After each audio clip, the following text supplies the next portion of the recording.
Hello and welcome to my channel, or welcome back to my channel. My name is Jay and this is a web of classic tales. If you're enjoying the videos, please like, subscribe, and share. If you want notifications every single time a new video is uploaded, please click on the little bell icon. Today we will continue reading H.G. Wells' The War of the Worlds. After I had parted from the artillerymen, I went down the hill and by the high street across the bridge to Fulham. The red weed was tumultuous at that time and nearly choked the bridge roadway, but its fronds were already whitened in patches by the spreading disease that presently removed it so swiftly. At the corner of the lane that runs to Putney Bridge Station, I found a man lying. He was as black as a sweep with the black dust, alive, but helplessly and speechlessly drunk. I could get nothing from him but curses and furious lunges at my head. I think I should have stayed by him but for the brutal expression of his face. There was black dust along the roadway from the bridge onwards, and it grew thicker in Fulham. The streets were horribly quiet. I got food, sour, hard, and mouldy, but quite eatable, in a baker's shop here. Some way towards Walham Green the streets became clear of the powder, and I passed a white terrace of houses on fire. The noise of the burning was an absolute relief. Going on towards Brompton, the streets were quiet again. Here I came once more upon the black powder in the streets and upon dead bodies. I saw altogether about a dozen in the length of the Fulham road. They had been dead many days, so that I hurried quickly past them. The black powder covered them over and softened their outlines. One or two had been disturbed by dogs. Where there was no black powder, it was curiously like a Sunday in the city, with the closed shops, the houses locked up and the blinds drawn, the desertion and the stillness. In some places plunderers had been at work, but rarely at other than the provision and wine shops. A jeweller's window had been broken open in one place, but apparently the thief had been disturbed, and a number of gold chains and a watch lay scattered on the pavement. I did not trouble to touch them. Farther on was a tattered woman in a heap on a doorstep. The hand that hung over her knee was gashed and bled down her rusty brown dress, and a smashed magnum of champagne formed a pool across the pavement. She seemed asleep, but she was dead. The farther I penetrated into London, the profounder grew the stillness. But it was not so much the stillness of death. It was the stillness of suspense, of expectation. At any time the destruction that had already singed the northwestern border of the metropolis, and had annihilated Ealing and Kilburn, might strike among these houses and leave them smoking ruins. It was a city condemned and derelict. In South Kensington the streets were clear of dead and of black powder. It was near South Kensington that I first heard the howling. It crept almost imperceptibly upon my senses. It was a sobbing alternation of two notes, oola, oola, oola, oola, keeping on perpetually. When I passed streets that ran northward it grew in volume, and houses and buildings seemed to deaden and cut it off again. It came in a full tide down Exhibition Road. I stopped, staring towards Kensington Gardens, wondering at the strange, remote wailing. It was as if that mighty desert of houses had found a voice for its fear and solitude. Oola, oola, oola, oola, wailed the superhuman note, great waves of sound sweeping down the broad, sunlit roadway between the tall buildings on each side. I turned northwards, marvelling, towards the iron gates of Hyde Park. I had half a mind to break into the Natural History Museum and find my way up to the summits of the towers in order to see across the park. But I decided to keep to the ground, where quick hiding was possible, and so went on up the Exhibition Road. All the large mansions on each side of the road were empty and still, and my footsteps echoed against the sides of the houses. At the top, near the park gate, I came upon a strange sight. A bus overturned, and the skeleton of a horse picked clean. I puzzled over this for a time, and then went on to the bridge over the Serpentine. The voice grew stronger and stronger, though I could see nothing above the housetops on the north side of the park, save a haze of smoke to the northwest. Oola, oola, oola, oola, cried the voice, coming, as it seemed to me, from the district about Regent's Park. The desolating cry worked upon my mind. The mood that had sustained me passed. The wailing took possession of me. I found that I was intensely weary, footsore, and now again hungry and thirsty. It was already past noon. Why was I wandering alone in the city of the dead? Why was I alone when all London was lying in state and in its black shroud? I felt intolerably lonely. My mind ran on old friends that I had forgotten for years. I thought of the poisons of the chemist shops, of the liquors the wine merchants stored. I recalled the two sodden creatures of despair who, so far as I knew, shared the city with myself. I came into Oxford Street by the Marble Arch, and here again were black powder and several bodies, and an evil, ominous smell from the gratings of the cellars of some of the houses.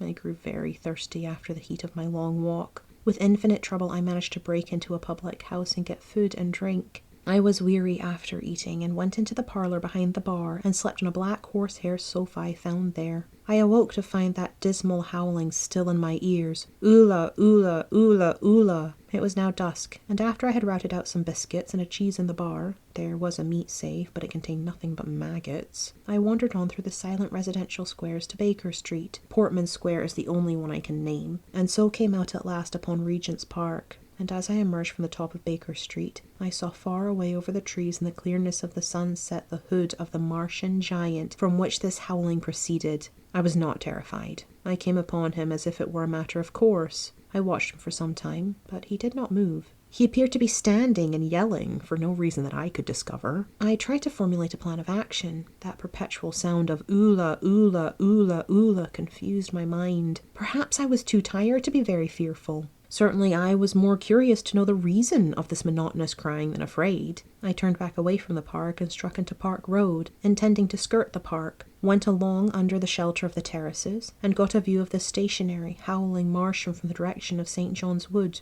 A couple of 100 yards out of Baker Street I heard a yelping chorus, and saw, first a dog with a piece of putrescent red meat in his jaws coming headlong towards me, and then a pack of starving mongrels in pursuit of him. He made a wide curve to avoid me, as though he feared I might prove a fresh competitor. As the yelping died away down the silent road, the wailing sound of oola, oola, oola, oola reasserted itself. I came upon the wrecked handling machine halfway to St. John's Wood Station. At first I thought a house had fallen across the road. It was only as I clambered among the ruins that I saw, with a start, this mechanical Samson lying, with its tentacles bent and smashed and twisted, among the ruins it had made. The forepart was shattered. It seemed as if it had been driven blindly straight at the house, and had been overwhelmed in its overthrow. It seemed to me that this might have happened by a handling machine escaping from the guidance of its Martian. I could not clamber among the ruins to see it, and the twilight was now so far advanced that the blood with which its seat was smeared, and the gnawed gristle of the Martian that the dogs had left, were invisible to me. Wondering still more at all that I had seen, I pushed on towards Primrose Hill. Far away, through a gap in the trees, I saw a second Martian, as motionless as the first, standing in the park towards the zoological gardens, and silent. A little beyond the ruins about the smashed handling machine, I came upon the red weed again, and found the Regent's Canal, a spongy mass of dark red vegetation. As I crossed the bridge, the sound of oola, oola, oola, oola ceased. It was, as it were, cut off. The silence came like a thunderclap. The dusky houses about me stood faint and tall and dim. The trees towards the park were growing black. All about me the red weed clamoured among the ruins, writhing to get above me in the dimness. Night, the mother of fear and mystery, was coming upon me. But while that voice sounded the solitude, the desolation had been endurable. By virtue of it, London had still seemed alive, and the sense of life about me had upheld me. Then suddenly a change, the passing of something, I knew not what, and then a stillness that could be felt. Nothing but this gaunt quiet. London about me gazed at me spectrally. The windows in the white houses were like the eye sockets of skulls. About me my imagination found 1,000 noiseless enemies moving. Terror seized me, a horror of my temerity. In front of me the road became pitchy black as though it was tarred, and I saw a contorted shape lying across the pathway. I could not bring myself to go on. I turned down St. John's Wood Road and ran headlong from this unendurable stillness towards Kilburn. I hid from the night and the silence until long after midnight in a cabman's shelter in Harrow Road. But before the dawn my courage returned, and while the stars were still in the sky, I turned once more towards Regent's Park. I missed my way among the streets, and presently saw down a long avenue, in the half-light of the early dawn, the curve of Primrose Hill. On the summit, towering up to the fading stars, was a third Martian, erect and motionless like the others. An insane resolve possessed me. I would die and end it, and I would save myself even the trouble of killing myself. I marched on recklessly towards this Titan, and then, as I drew nearer and the light grew, I saw that a multitude of black birds was circling and clustering about the hood. At that my heart gave a bound, and I began running along the road. I hurried through the red weed that choked St. Edmund's Terrace. I waded breast high across a torrent of water that was rushing down from the waterworks towards the Albert Road, and emerged upon the grass before the rising of the sun. The great mounds had been heaped about the crest of the hill, making a huge redoubt of it. It was the final and largest place the Martians had made, and from behind these heaps there rose a thin smoke against the sky. Against the skyline an eager dog ran and disappeared. The thought that had flashed into my mind grew real, grew credible. I felt no fear, only a wild, trembling exultation as I ran up the hill towards the motionless monster. Out of the hood hung lank shrouds of brown, at which the hungry birds pecked and tore. In another moment I had scrambled up the earthen rampart and stood upon its crest, and the interior of the redoubt was below me.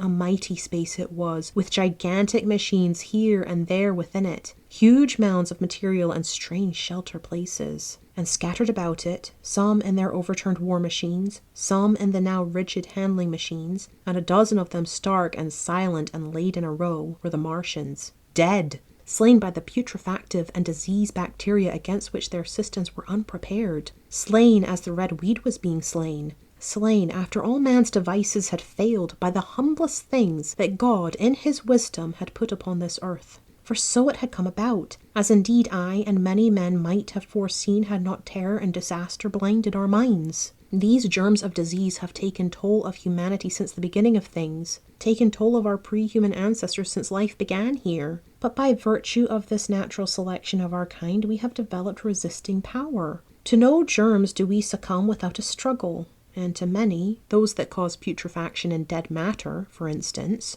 our living frames are altogether immune. But there are no bacteria in Mars, and directly these invaders arrived, directly they drank and fed, our microscopic allies began to work their overthrow. Already when I watched them, they were irrevocably doomed, dying and rotten even as they went to and fro. It was inevitable. By the toll of 1 billion deaths, man has bought his birthright of the earth, and it is his against all comers. It would be still his were the Martians 10 times as mighty as they are, for neither do men live nor die in vain. Here and there they were scattered, nearly 50 altogether, in that great gulf they had made, overtaken by a death that must have seemed to them as incomprehensible as any death could be. To me also at that time this death was incomprehensible. All I knew was that these things that had been alive and so terrible to men were dead. For a moment I believed that the destruction of Sennacherib had been repeated, that God had repented, that the angel of death had slain them in the night. I stood staring into the pit, and my heart lightened gloriously, even as the rising sun struck the world to fire about me with his rays.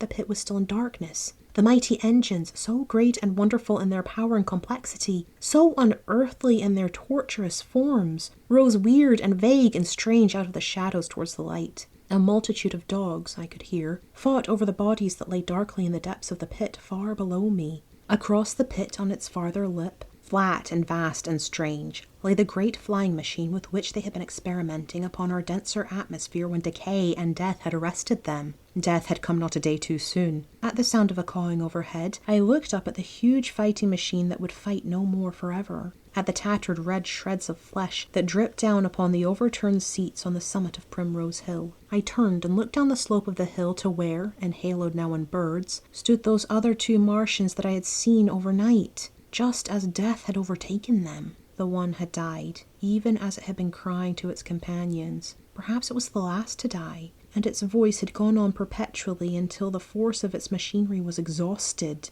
They glittered now, harmless tripod towers of shining metal in the brightness of the rising sun. All about the pit, and saved as by a miracle from the everlasting destruction, stretched the great mother of cities. Those who have only seen London veiled in her sombre robes of smoke can scarcely imagine the naked clearness and beauty of the silent wilderness of houses. Eastward, over the blackened ruins of the Albert Terrace and the splintered spire of the church, the sun blazed dazzling in a clear sky, and here and there some facet in the great wilderness of roofs caught the light and glared with a white intensity. Northward were Kilburn and Hampstead, blue and crowded with houses. Westward the great city was dimmed. The southward, beyond the Martians, the green waves of Regent's Park, the Langham Hotel, the dome of the Albert Hall, the Imperial Institute, and the giant mansions of the Brompton Road came out clear and little in the sunrise, the jagged ruins of Westminster rising hazily beyond. Far away and blue were the Surrey hills, and the towers of the Crystal Palace glittered like two silver rods.